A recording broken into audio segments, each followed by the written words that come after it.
Ligma.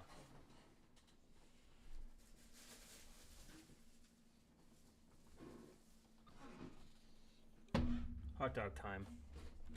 Hot dog time.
Holy shit.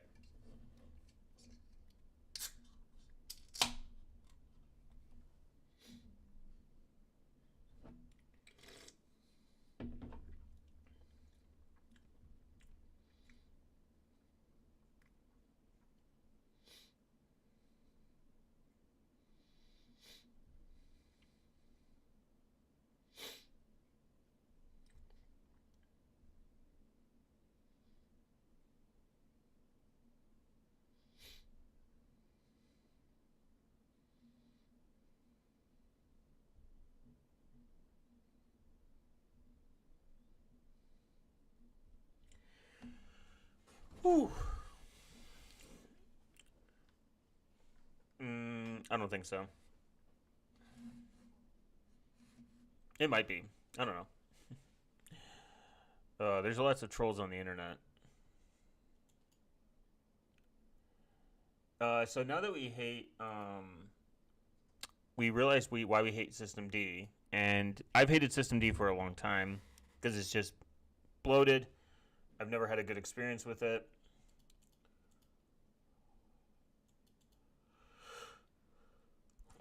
Vanilla S seems like an interesting project, but we're gonna look at BSD as in based FreeBSD, free based SD.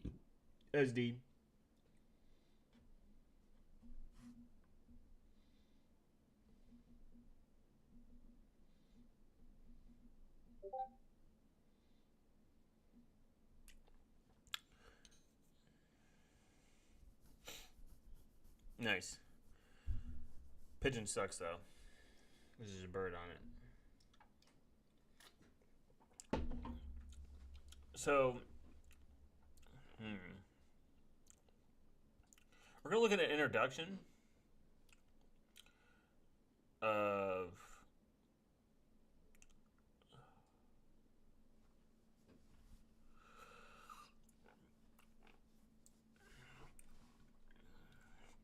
user installing a GUI. See the X window chapter. Okay, main pages are good for reference. But oh wow. TrueNAS. FreeBSD is widely used as a building block for other commercial and open source operating systems. Some of the most widely used public available systems are listed. TrueNAS GhostBSD is derived from FreeBSD. GhostBSD uses the GTK environment to provide a beautiful looks and comfortable experience on the modern BSD platform, offering natural and native Unix work environment. Nomad BSD is a persistent live USB flash drive based on FreeBSD. Together with the atomic hardware detection and setup, it's configured to be used as a desktop system that works out of the box. Midnight BSD is BSD derivative operating system developed with desktop users in mind. It includes all the software you expect for your daily tasks, web browsing, word processing, gaming, and much more. pfSense based, super awesome. So pfSense said, not pfSense, Midnight BSD pretty much told them to fuck off.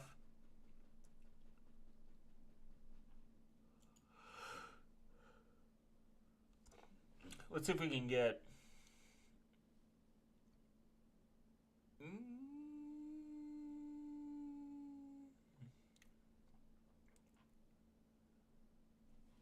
You may download Midnight BSD. If it is possible, use the UK or something near. Most users want the AMD 64 version. It's only for x86-64 computer with AMD Intel or Hygon. What the fuck's Hygon? Residents of any country, state, or territories that require age verification for operating systems are not authorized to use Midnight BSD. This is currently including Brazil effective March 17, 2026, California effective January 2027, and will include Colorado, Illinois, New York, provided they pass the current proposed.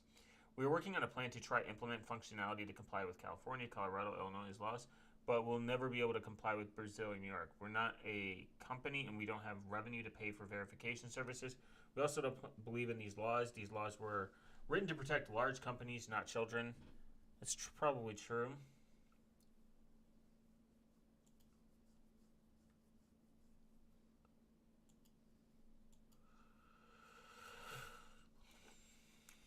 Do you already have it? I don't.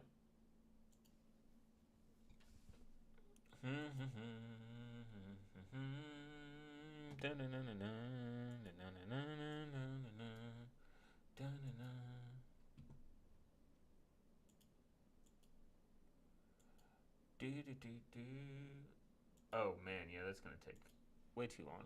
So we're gonna do this. We're gonna cancel that out.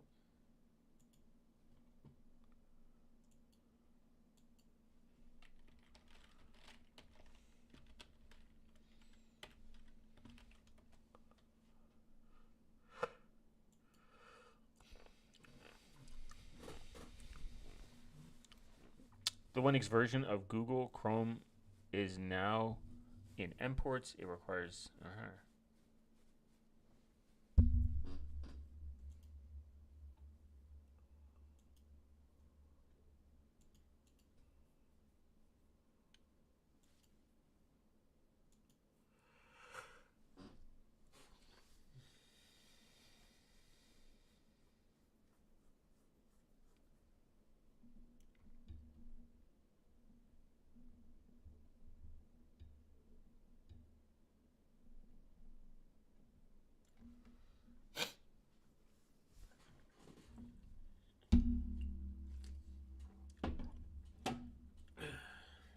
So,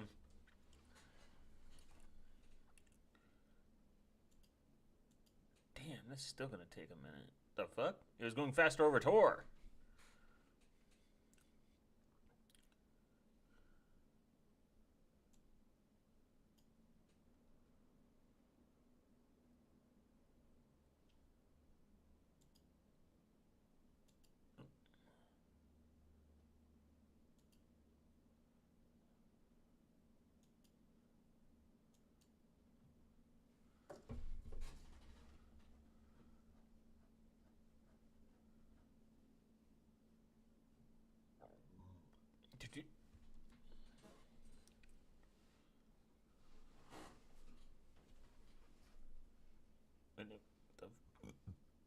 The hell?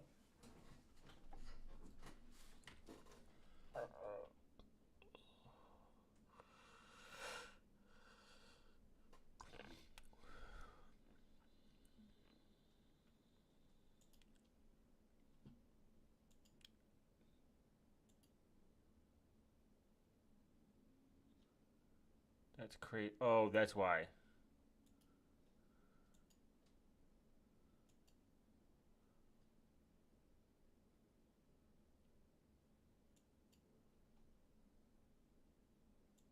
I was unfortunately downloading from the British.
Whew.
There we go. Okay.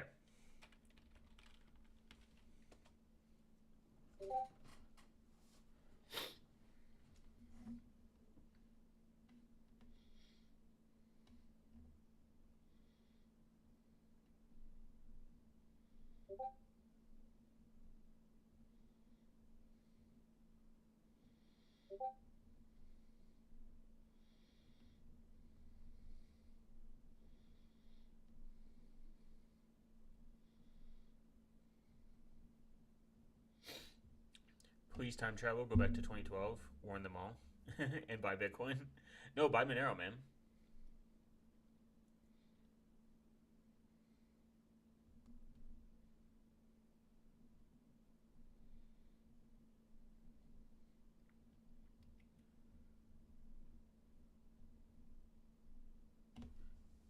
Pigeon is mid, but gaming didn't let me trust self sign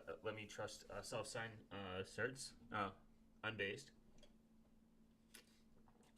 You should be able to trust whoever you want. Thank you for joining, Crow.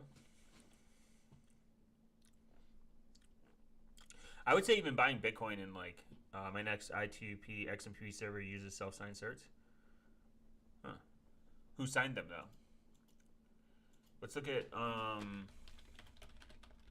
Monero didn't come out until 2014, so let's look at all time.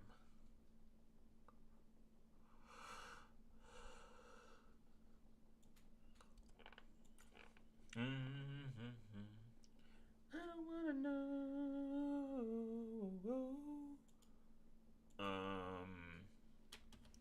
2014. I think 2014. I self-signed the cert. I signed the self-signed cert. It's funny.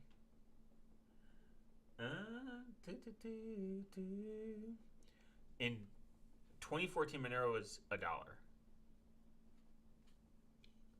So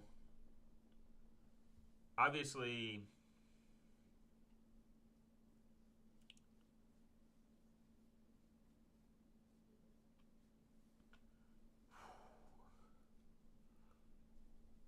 okay.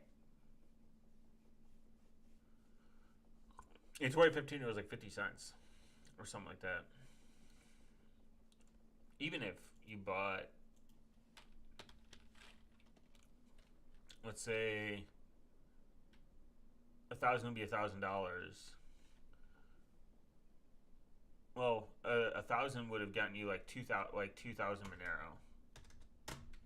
So times that by 367, $734,000. So a $2,000 investment, if you would have held, actually, if you would have sold at peak, say 2,000, you had obtained 2,000, just $1,000 each time, whatever. Say you got 2,000 Monero in the year 2015, and you just kept it there and held it, and you sold it 734. Oh wait, $14, 146, 1,468, 14,680, 146,800, 1 million, 1.4 million. One. Yeah, that's a lot. Am I reading that wrong? Am I retarded?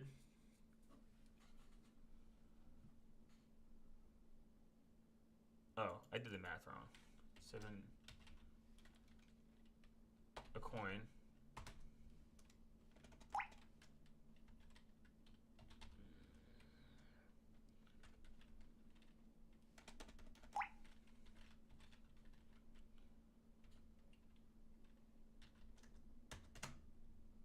Oh wait, no, it's the same way. It doesn't matter. I'm retarded.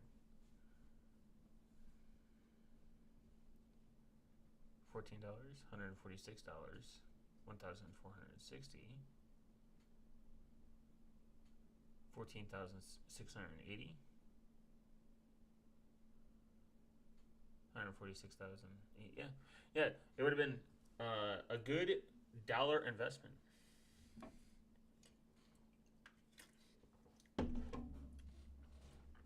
I don't know what I'd personally do with that kind of money. I'd keep it as much as in Monero as possible.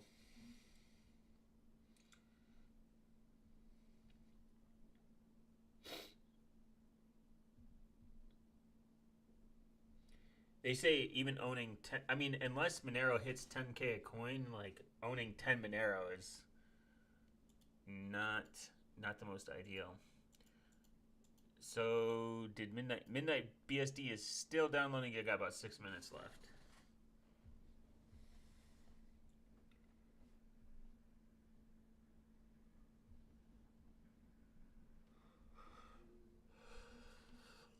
Midnight BSD is not the one to run on servers. Yeah, I'm talking about just the regular people that decide they want desktop freedom, brother.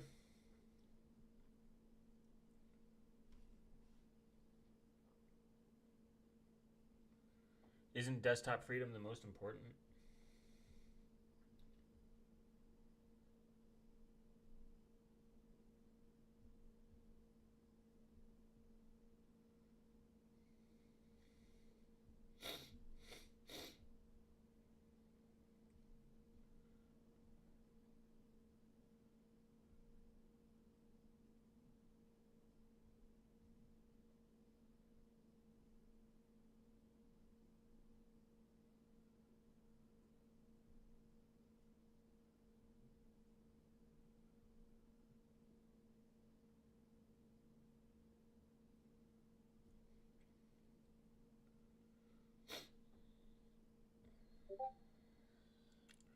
Wait a few more years later and discovered.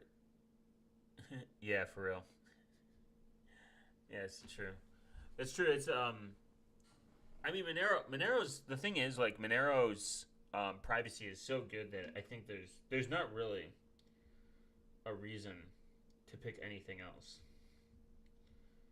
until Monero does something like drastically different.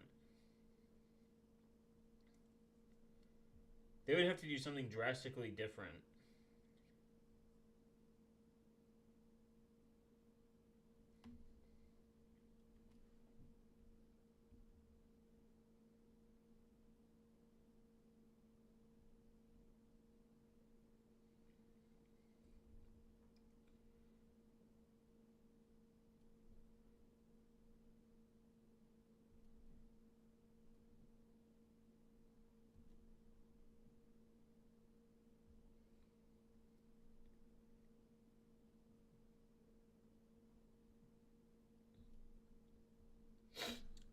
And I would say Monero's ability to overcome delisting is what makes it very strong.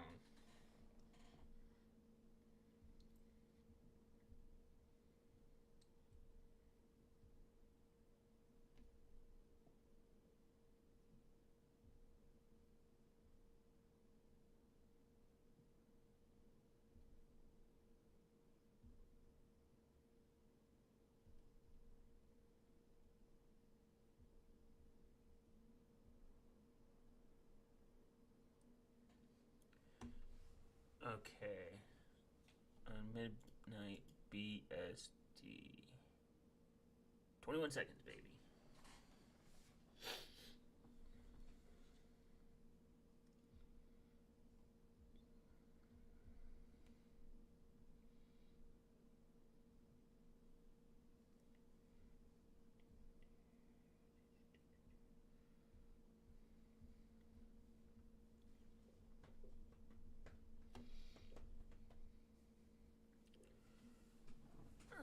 We're gonna do this.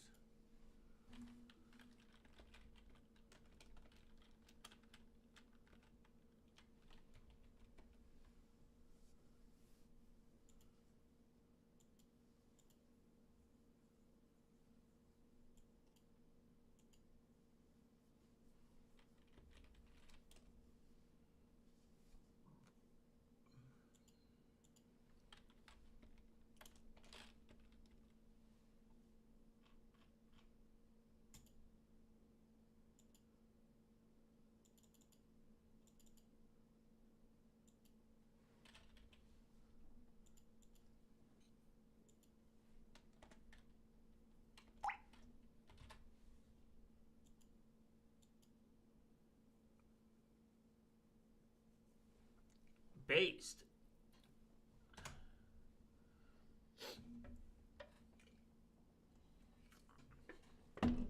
Ghost BSD is really good. I like them.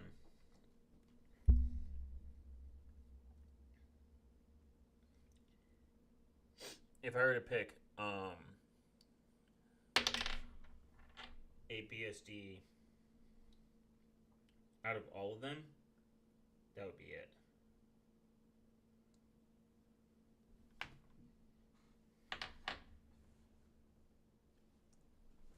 Because it just works.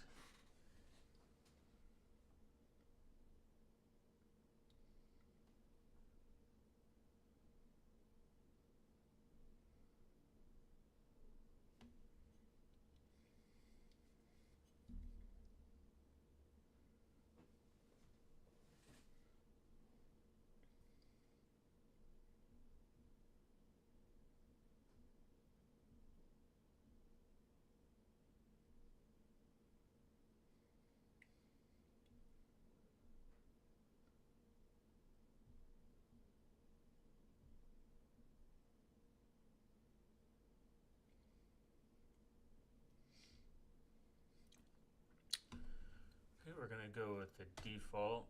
If you're running on a managed network, please ask your network administrator.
base system.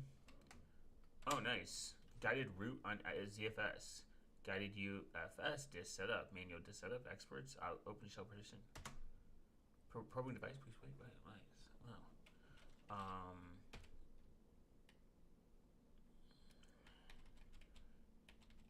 Swap size. Yeah.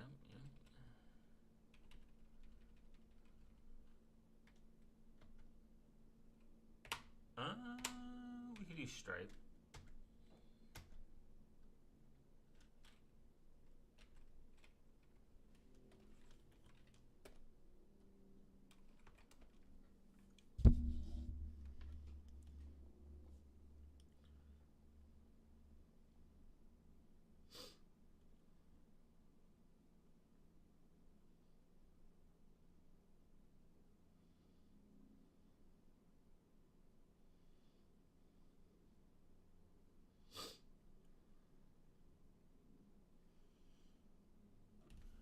Please select a password for the system management.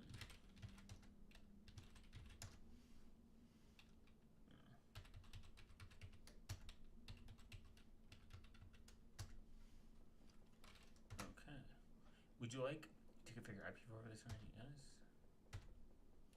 Nice.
Would you like? No. IPv6 sucks. Result. Okay. Yeah.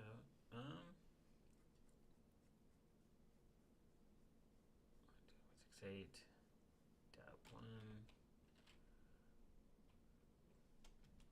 Oh. Okay. America.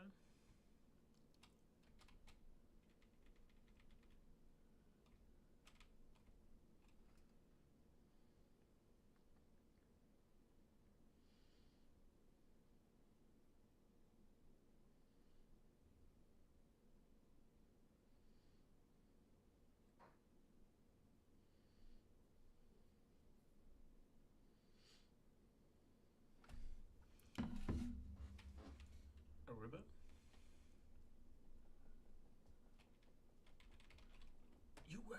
USA.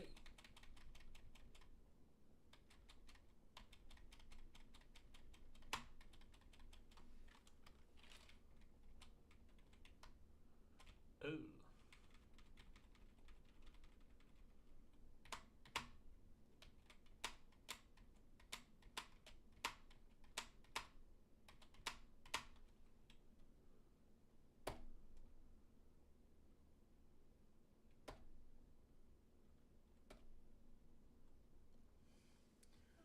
Okay, so choose the service you would like to start at boot. I guess local caching validated resolver. Hide. Choose security system security hiding options. Hide UIDs. Hide the process running other users. Yeah, probably. Hide process running in jails. Hide process running in other groups. Disable send mail service. Enable console password prompt. Disallow trace destructive mode.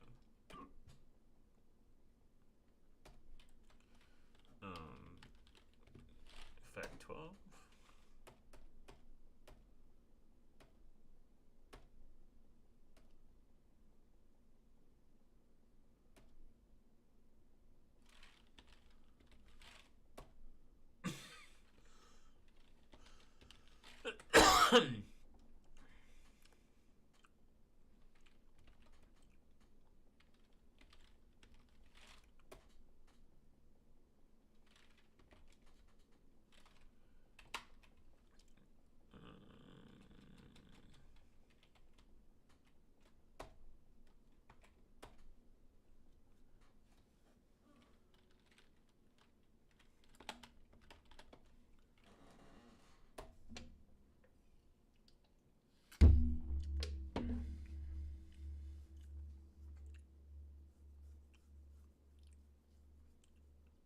Interesting.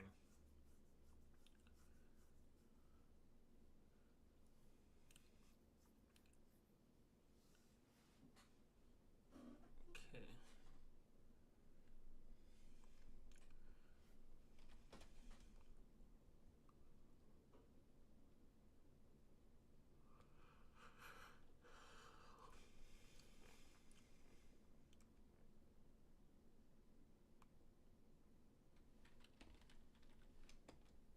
Would you like to report your install? No. Would you like to report your install via hardware pro? No.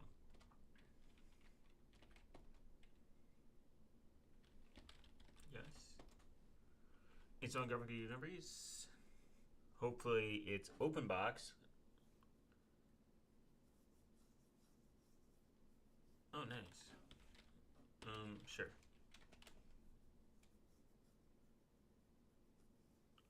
Which GPU model would you like to activate? AMD, Intel,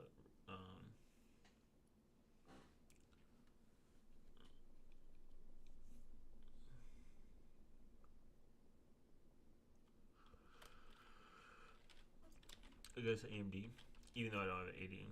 Would you wish? Yes.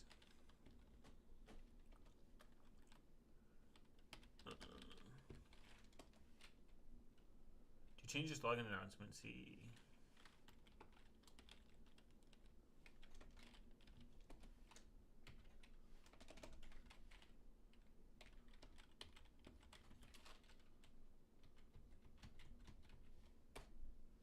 Okay, we got internet. Beautiful.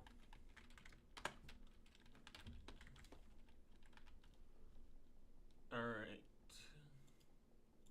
I guess GUI.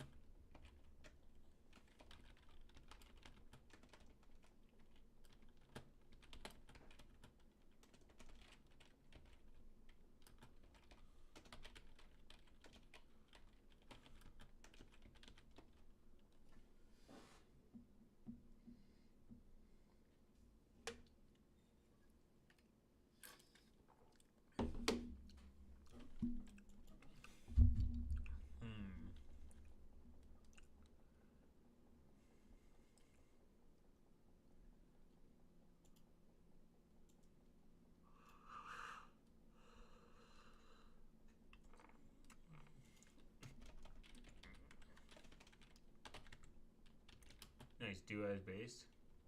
Import. Install. Export.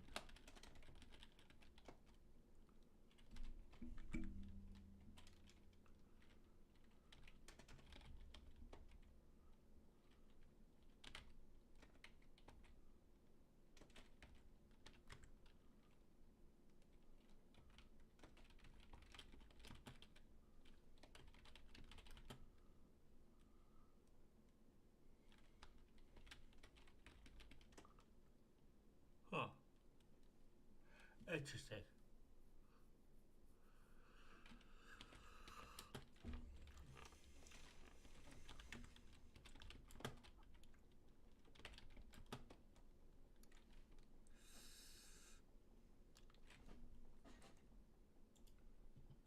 I'll have to look at like FreeBSD with in a virtual machine again.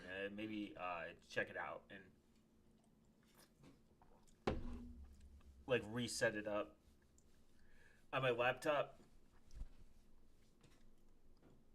because I've only really used a couple BSD systems. I used what do you call it? I used Nomad. Nomad was cool, and then I used Ghost BSD because it's like the easiest to install.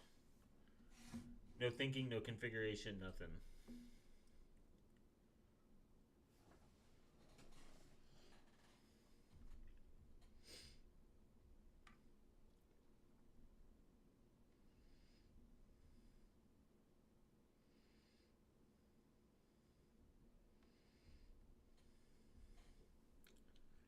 I would even say that BSD is beast.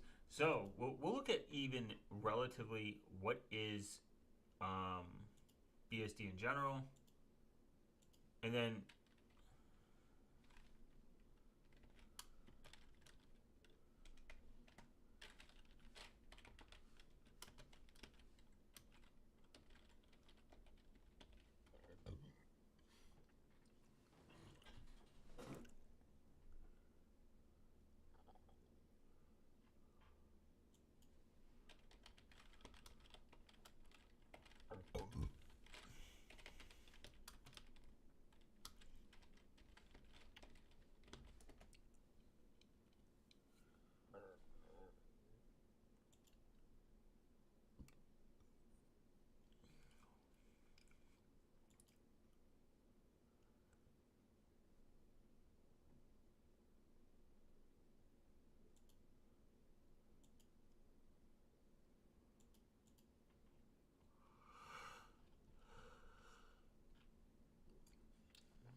we're gonna see like how Apple incorporates their security. Obviously, it's a black box, so there is some nuance with it.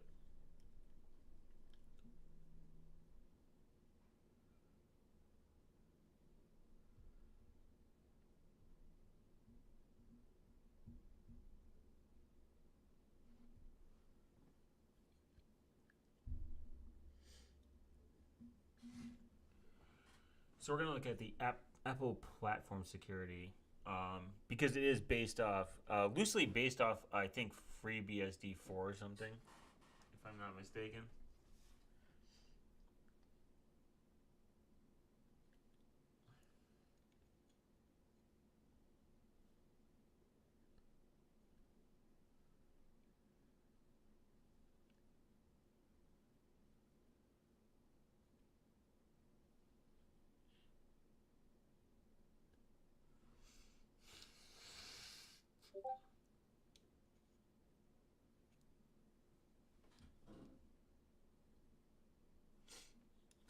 Oh, nice. MUC working on your ITP server, based actually. So like whether people like Apple or not is kind of like the same argument like whether people like Google or not. These operating systems are kind of like for like the default user, and I think security should never be get like we shouldn't gatekeep security. I think people it's not always the user's fault, and people should be able to have relatively secure from the hardware, from the ground up. That's generally the point.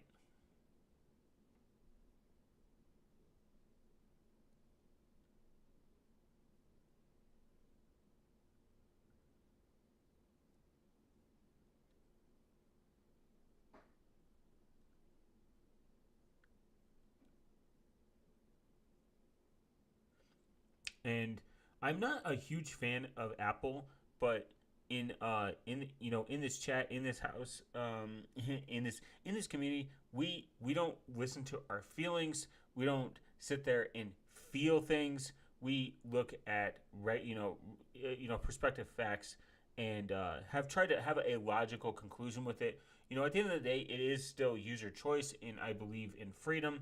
I don't think people should use Apple or iPhones in general. Just like I don't think people should use Chromebooks with like Google on it if they care relatively about the telemetry collection. Same thing with Windows. But the thing is, Linux in itself isn't really that secure, and because it's not that secure out of the gate, and there's a lot of glaring issues that is at the base level, at the basic level, that they don't incorporate. We're kind of left with like a few holes in like kind of like the Linux community in general. And then people always bring up like, oh, what about this super esoteric, like, you know what I mean, like they'll like point out like Apple having like a zero click exploit, of course. But do you know why they make zero click exploits for Apple? Just like they make them for Graphene OS, just like they make them for Google, is because they're extremely hard.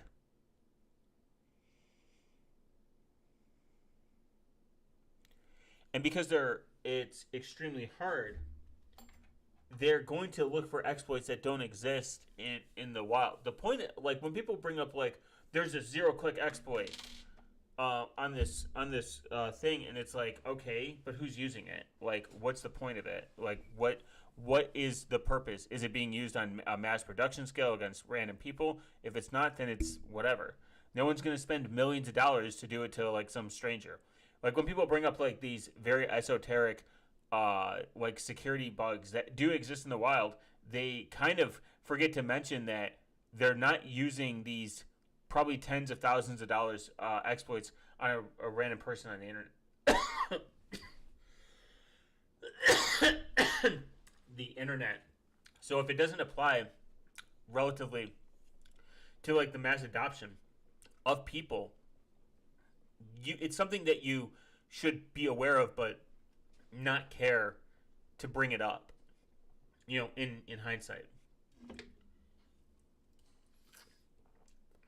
Android has had a lot of nasty reputation for a very long time. Graphene OS fixed that. Uh, People always say just use custom forks, or oh, it's open source so it's safe. These are it's retarded to think like this, because if you think about it, a lot of people are coming from just a privacy standpoint, not a software standpoint. And I'm not trying to like appeal to authority or anything, but I do firmly believe if you've never worked with software, then you don't understand life cycles of just software development. You're gonna find bugs, and those bugs are gonna be exploited. And this is just a process that exists in almost all software at the base level. But out the gate, privacy and security should be the option. Now, privacy is a little complicated with Apple. I agree that I think they're selling it in a sense, like they're trying to sell you on the privacy. But in reality, you're entrusting Apple, and you don't know for a fact of what they are or not doing with your data. So I would stay clear of it because of that. That's just a personal take, though.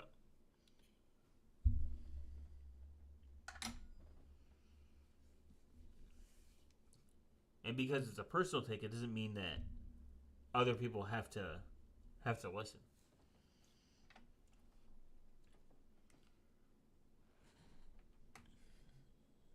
But that's not the point. The point why you're here is what does like if someone handed me stock Android and stock Apple, I would pick stock Android because I like freedom. But if somebody came up to me and was like, "Hey, stock Android or stock Apple for grandma," probably Apple, because their updates are pretty good, and they are so like okayish with their user friendliness. It's like, eh, but it's still a far better, easier experience to lock down than it is with like just native Android. I hope grandma's like we install Graphene OS for grandmas soon. You know, that'd be cool.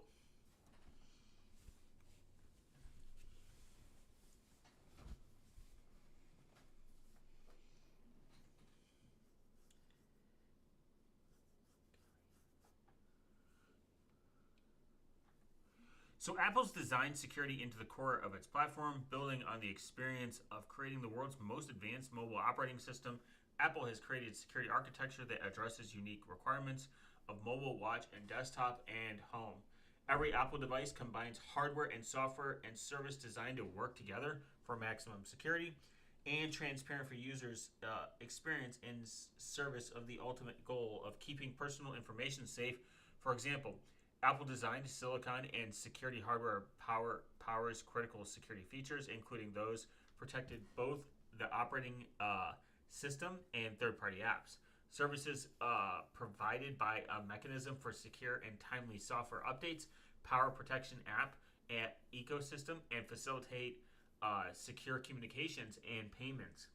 As a result, Apple devices protect not only the device, its data, but the entire ecosystem, including every user due locally on networks with key internet services. You could even look at they have something very similar to Android. They have rollback protection. This is why you can't jailbreak your iPhone anymore, and some people got mad about it. It's whatever, just get an Android then if you really care that much.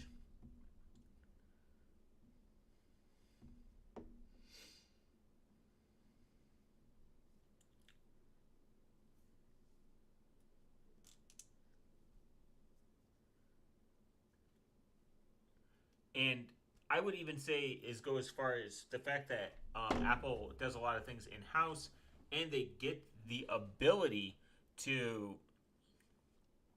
make sure that they're not servicing 80 different devices, phones, models, price points. They can spend more time on security. Again, this isn't to praise Apple or anything in a sense for the terrible things they have done. This is to look at the fact that I think they do actually make a relatively secure operating system and software. Again, why wouldn't you want this? Like, people that bring up oh, Apple can get zero exploited, but who cares? That's not an argument against that Apple isn't secure. If you want to be a reductionist and you want to reduce everything down to a very oversimplified look at it, all software and pretty much hardware is crackable and at some point will be compromised. All of it, every one of it. It's just depending if someone wants to put the time in it. Is someone going to go put tens of thousands of dollars to go hack or build an exploit for a fucking timer for your clock for your phone, or your what day is it? Still no, that'd be retarded. But are they going to look for weaknesses in high profile targets? Yeah, of course. So you got to make sure you're on the most updated secure software. I think Apple did do a good kind of job with the stolen stolen device protection was a good idea.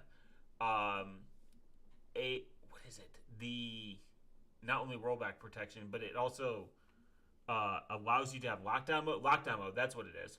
So lockdown mode kind of allows you to get not only get locked in, but it prevents preview messaging. So some of these zero click exploits that do exist in the wild, it kind of thwarts it. And that's super base and super awesome.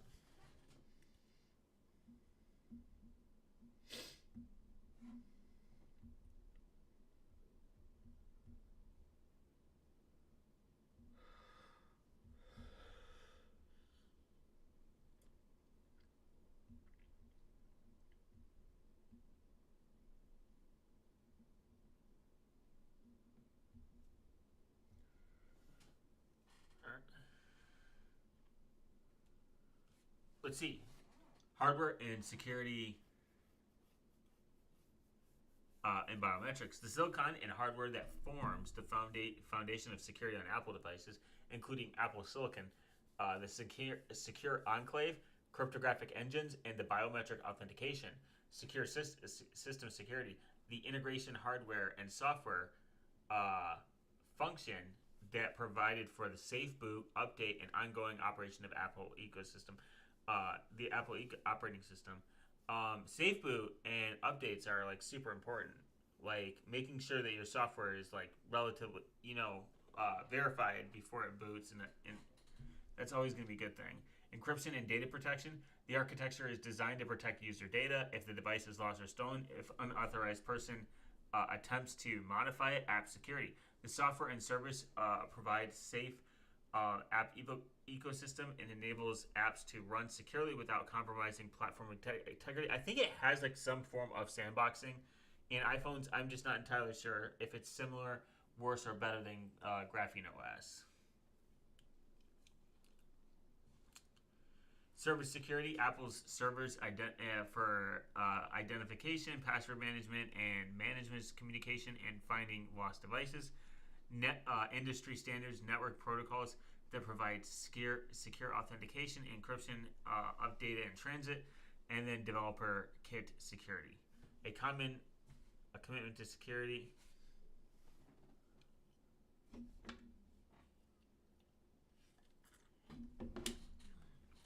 Apple's commitment to helping to protect consumers with leading privacy and security technologies. Apple continues to push the boundaries of what's possible in security and privacy. It uses custom silicon across the product lineup, from Apple Watch to iPad to iPhone, to the M series chips in the Mac, powering not only efficient computation, but also security. For example, Apple Silicon forms the foundation of secure boot, biometric authentication, and data integrity protection, pointer authentication. Even if the attacker code somehow executes the damage, it can do it dramatically reduce it. To make the most of the extensive security features built into our platform, organizations are encouraged to review their IT and security policies to ensure that they're taking full advantage of layer security technology offered by these platforms. All right, I think that's fair.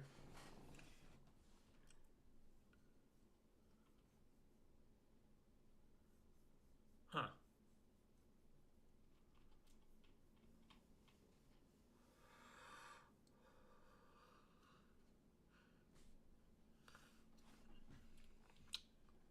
Wow. Based. All right, guys. I will see you in the next video. Most importantly, comment for the engagement. We're going to look more deeper into Apple's security in general, how it works as far as we know for public view. And we're going to make sure that we also drop your favorite type of apple. Everyone's got one. They all taste different. I appreciate everyone that comes by and makes sure that YouTube knows that I'm a real person. I love all their policies and I hate nothing about them. I'll see you guys all in the next video.